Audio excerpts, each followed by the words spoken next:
You're listening to Opie and Anthony. Opie and Anthony. On the virus, Sirius-XM. How were you when the $6 Million Man was by far the biggest show on television?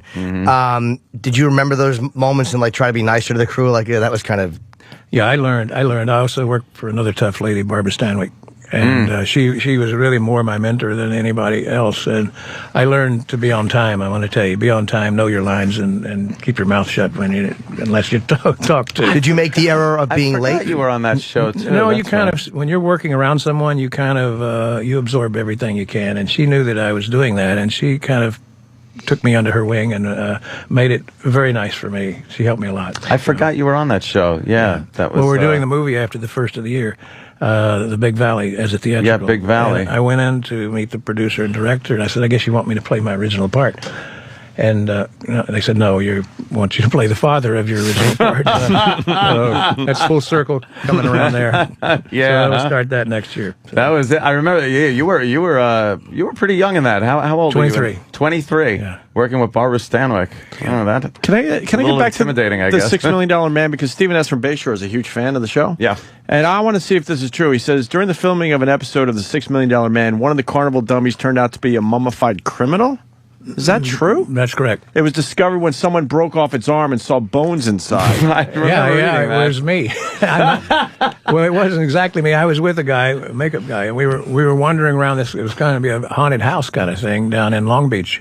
And we're wandering around, and it was kind of dark, and we hit this, one of the guys hit this guy, the mummy's arm, and it kind of fell off. And it looked so real, like a bone. So anyway, we had to tell somebody we broke it. So that's when they found out, and they checked it out, and it was a real a guy. And I think he was a bank robber from Oklahoma. It turned out after they researched it. So wow, that was kind of spooky. That is kind of creepy. A little bit. Would you say the Bigfoot episode is the biggest one of the six? Because that's the one. Yes, everyone remembers. He was the biggest guy I ever ran up against. Everybody remembers that. Was one. Andre the Giant. Andre the Giant, the wrestler who played that, and I remember it was 110 in the sun, and we were out in the woods, and we were to do this big fight with him, and he had a six-pack sitting by his chair, which he would, before the shot, he'd grab a beer and just down it and crush the can.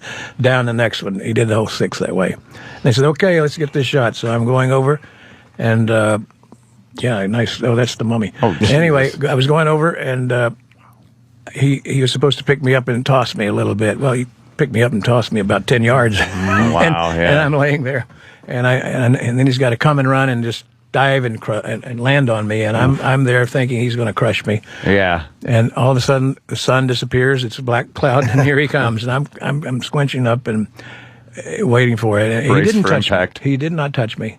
Oh, used some of his wrestling prowess. Yes, he didn't touch me, but and then I watched him all day, and he never went to the bathroom. I couldn't understand. Well, he had a suit on, so maybe he was going in the suit. I don't know. Maybe not. I wouldn't want to dry clean that thing. No, he was legendary for his drinking too. Yeah, that guy knew how to put down his beers. Yeah. A six-pack that was nothing. Yeah, he was just getting started. Of course, I guess his kidney was the size of a basketball. It had to be. Did you? What were your feelings when you were doing so well with the $6 Million Man that they decided to bring on the Bionic Woman and make that into a series? Well, were you thinking like it's kind of going to dilute what we're doing over here? Or? Well, let's go back to how that started, because it started as a love story. I did this $6 million for a couple of seasons, and I hadn't had a love interest. And I told the producers, look, I'm tired of looking at these hairy-legged guys walking around here in shorts, so I need to get a love interest on the show. Yeah. So that's when we wrote the thing that about a former girlfriend, a pro tennis player, and brought her into the show. And, of course, it was well-received. And so we did another one, and then they decided to spin her off. So, it was... that one didn't bother me as much as then when they tried to do the Bionic Boy. Right. Did they? Which failed. Thank goodness. Then they came and they wanted a Bionic dog. Dog, right. Max. And I said, no, you take Max, that Bionic dog, you take it over to Lindsay Wagner's show. I'm not having that dog on my segments. They wanted a Bionic dog on your show? Dog. Yeah, they wanted a Bionic dog on the show. And I said, well, not my show. You can take it over there. Take it over. Also wants to clean up after a Bionic dog. So you did? Was her show ever on the same level as yours as far as popularity? I don't think so. Like at that time. Well, we were on 5 years. I think she was only on 2 seasons. Yeah. It didn't quite reach it But with amongst girls, young girls and stuff, she was quite popular. Yeah, the Wonder Woman crowd, things like that. Yeah. What did you? I'm sure you've had to field so many of the ridiculous logistical questions of the $6 Million Man. As one of such as, you only weigh so much. How can you hold back vehicles? Your arm. Bionic arm has to meet flesh at some point, so why doesn't it just tear out? I mean, for years you've probably had to field those. What do you usually say? Theatrical license. Okay, that makes That's perfect the only sense. answer you've got. It's a TV show. Yeah. You know what would have been a great answer if you just took your coffee and threw it on them. I would be honored, Jim. Between that and going into bars and guys wanting to arm wrestle you, that was the worst. So I stayed out of bars. Oh, the guys really want to do that? Oh, yeah. You want to arm wrestle? Yeah. To show you, idiot. Yeah, it's not real, dummy. Did you, when they went into the syndication, the deals were different for actors back then, too. Like, do you guys at least see... I make nothing. Isn't that amazing? I know. And the $6 Million Man has been used, that phrase, when they, but still further back, because now they make a heck of a lot more. But you're talking about signing a football player or a baseball player. Right. The new $6 Million Man, everything was $6 million. I guess it's because it sounded good. Yeah. So I don't know. But I'm also happy. Of course, the other thing is I did have a piece of merchandising and a little percentage of this or that, but Universal's got good accountants. So they were always in the red. I don't think they've made a penny yet. Never made a dime, So right? I hired those accountants, and I haven't paid taxes in 20 years. I just can't seem to make any money. Yeah, the doll, the $6 Million Man doll, though, I had that when I was a kid. I mean, that was action figure. Yes, come on. What's wrong with It's you? not a doll. You're right. You played with dolls? Well, maybe I did, but for you, it was an action figure. It was an action figure. Action figure. Yeah, for me, my Barbie camper was empty. I needed somebody in it. You're right, the action figure. Yeah, G.I. Joe kind of sucked. I always thought the $6 Million Man was better. So they obviously have you on board to do this. So hopefully they're taking care of you at least to help promote this box set. Not really. No. I just wanted to do you guys' show. I love you guys. Very cool. That's fantastic. He's going to do Oprah, too. Are you really? Yeah. I'll be on Oprah tomorrow. Is it her radio or TV? Television show. Yeah, I was just in Chicago. Oh, okay. With her. It's a cute show. I know you won't watch it, but you should. I would watch it for you. I'd watch you on there. That's how famous he is. Oprah's a cute show. I know. Yeah, it's a cute little show. Cute little show, that Oprah. Yeah, absolutely. She treated you well? She treated me great. Yeah. She gives good interviews, though. Like, I don't like to. I'm not a big Oprah fan, but man, she really knows how to get information. Yeah, people feel compelled to, I think. She makes you open up to her for comfortable. some Right? reason. And all of a sudden you're Well, this one's a surprise admitting everything. kind of thing, and it's just a fun show. So, and Garth Brooks was there, and we had a great time with him. Oh, so we just he blew did the a whole surprise. set. Oh, really? After the Wow. show was over, he did a set. I mean, Guy just likes to perform. he's a sweetheart. He's back in Vegas now.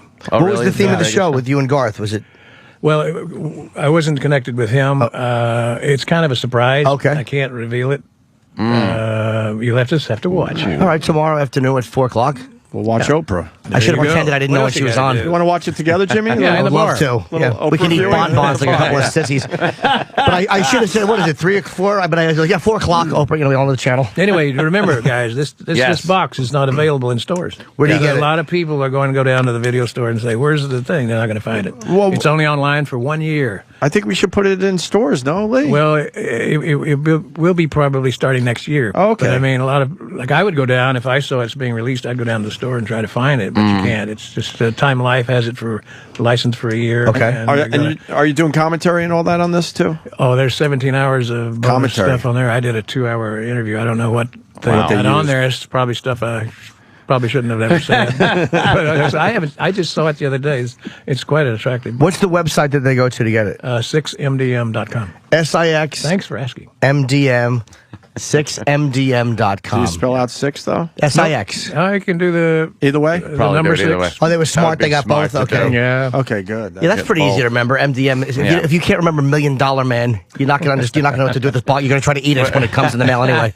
Were there any scripts that you got What, Dan? that you read? And It's just the went number like, 6, by the Oh, way. hold on, sorry. Yeah, it's Number the, 6 Number MDM. 6 Number 6. MDM.com. Yeah, the speaking of Some scripts you just kind of went like, well, guys. actually, this was one of them.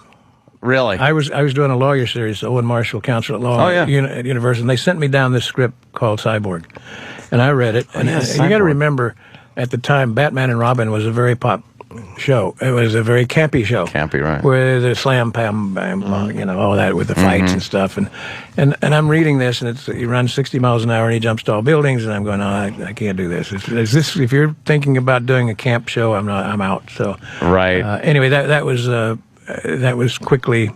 Of course, we did the first movie. It was pretty right on, but we did have it was maybe a little more edgy than it should have been. Because we had a couple of New York actors, Darren McGavin and Marty Balsam, which were really good New York actors in that. They played it very intensely. And in the second movie we did, before we went to pilot, they changed the concept and went more to the James Bond kind of feel. And they even had a theme song, the $6 Million Man song, and it was sung by Dusty Springfield, and it was pretty jazzy. Hey, really? Yeah. You should check out and that's on the second movie. The second movie in there that has that. Oh wow! And so I was getting a little embarrassed about the way the show was going. I would be at a cocktail party on the Riviera in a tuxedo, and I go to the balcony. I would look out and see with a bionic eye, I'd see this yacht. And so nobody's looking. I would take my tuxedo off, turn it inside out, zip it up, and it's a wetsuit. Wetsuit. And I'd take this little thing about a couple of inches and put it in your mouth, and they're supposed to make you breathe. So I'd dive in and swim about 20 miles to the boat.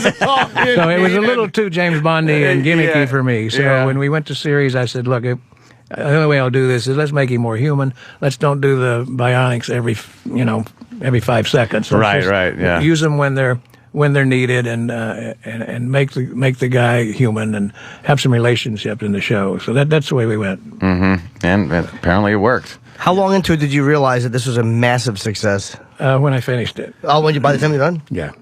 Yeah, I wasn't out much during that time. Really? You were just a busy guy. I was. Damn. I was busy. Were they sad when you wanted to go, or was it a mutual parting of the ways, or were you like, look, I can't do this anymore? I think everybody had their feel of it. And, I don't know if it had gone on any further at that point, but it was almost like the show that would never die, because we did 3 more movies after that. And I guess the last one we did, I mentioned this before, we did in '89. One of the reunion movies, we tried to make another bionic woman with this little actress who guest starred for about $2,500 for this 2-hour movie, and that was Sandra Bullock. Oh, wow. Oh, wow. And Sandra Bullock was there doing this stuff, and thank God it didn't go for her either. So you see what happened to her, which and it couldn't have happened to a better person. She was just a sweetheart. You knew she was going to be a major star. And the movies are included in the box set? 6 movies, and the 100 episodes. Dude, this box set rules. I didn't know that. I would 50 love pounds. It's heavy. Usually box sets suck. This is great. It's got. You could really crack someone over the head with it. I wish there was an option to not make the noise, because I'm trying to open it, and it just keeps talking at me. It's good if you're lonely. Yeah, but it's bad if you're trying to watch this and you don't want somebody to know you're watching it. It's like, what are you doing? Nothing. Oh, shit. Don't try to steal somebody's $6 Million Man. Did I read somewhere where you didn't like the sound effects on the show, or the famous? No. They didn't bother me. When we first started doing the running part, they would speed the camera up, and it looked like the Keystone Cop running. Right. So stupid looking. Yeah. We finally went to the slow motion, and adding those sound effects gave it more powerful look. It became sort of an iconic sound. Yeah, where's that sound? I go here. I went to the restaurant the other night down the street, and as I was walking through, you hear the waiters going. Yeah, no. You'll always do that. It really did become part of pop culture. I take it as a compliment. Yeah, it's one of those things that people just, if you do that noise, everybody knows what you mean. Knows what you're Not doing, that you would just walk around doing that noise. It might be a little silly. Yeah, I do that while I'm having sex to make my girlfriend think it's going better than it actually is. Going swimmingly. Jimmy, what noise was that? We can rebuild. We can rebuild, yes. What noise? Well, with me it would be we couldn't make him faster. Or stronger. Yeah, can you have the noise? There you go. It's like, that's my childhood. Me sitting in front, fitting in front of the TV. Yeah, look at fitting. you. I can't say sitting. Into the little kid I'm the again. bionic ass. I can't speak properly. All right, so it's number 6mdm.com for this box set, and it's like they give you everything: the pilot, TV movies, the entire series. It's not some shit box set like a lot of them are. This is the real thing. It's got everything. Is that their own slug line? What? It's not any shit box. I actually took that right out of the box. Coming from you, that sounds great. Compliment. But no, people buy a lot of stuff, and it's just like it's not what you want. This is It's fantastic. got everything Very you need cool, in man. there. Very cool. Good Christmas present. Yeah, it's great. Perfect. All right. Well, thank you so guys. much. We have the great Lee Majors. Absolutely. Lee Majors. Just a thrill. Thank you guys very much. Thank you. Lee Majors, everyone. The Virus. Sirius-XM. This is the Opie and Anthony Show.